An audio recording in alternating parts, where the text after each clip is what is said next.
ఆగండి ఆగండి ఆగండి, ఒంటికి చలవ చేసే సల్లచారు చేసుకుందాము. మేమైతే సల్లచారుని చాలా రకాలుగా చేసుకుంటాము. మజ్జిగను మరిగించకుండా పిండి కలిపి బజ్జీలు వేసి ఇప్పుడు సింపుల్గా చేసుకుందాము. దీన్ని సల్లచారని, మజ్జిగ చారని, మజ్జిగ పులుసని రకరకాలుగా పిలుస్తారు. మేము సల్లచారు అంటాము, మీరేమంటారో కామెంట్ పెట్టండి. బౌల్లో పెరుగు వేసుకుని, సాల్ట్ వేసుకుని, వాటర్ వేసుకుని బాగా బీట్ చేసుకోవాలి.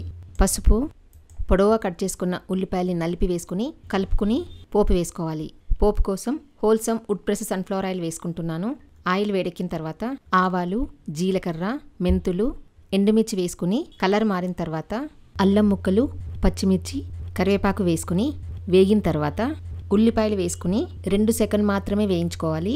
సాఫ్ట్గా అవ్వద్దు, కరకరలాడితేనే బాగుంటాయి. టమాటాలు వేసుకుని 1 నిమిషం వేగిన తర్వాత ఈ పోపుని మజ్జిగలో వేసుకుని కలుపుకోవాలి.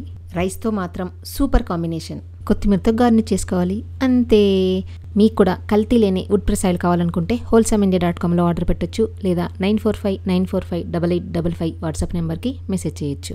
నచ్చితే లైక్ చేయండి, షేర్ చేయండి, ఫాలో అవ్వడం మర్చిపోవద్దు.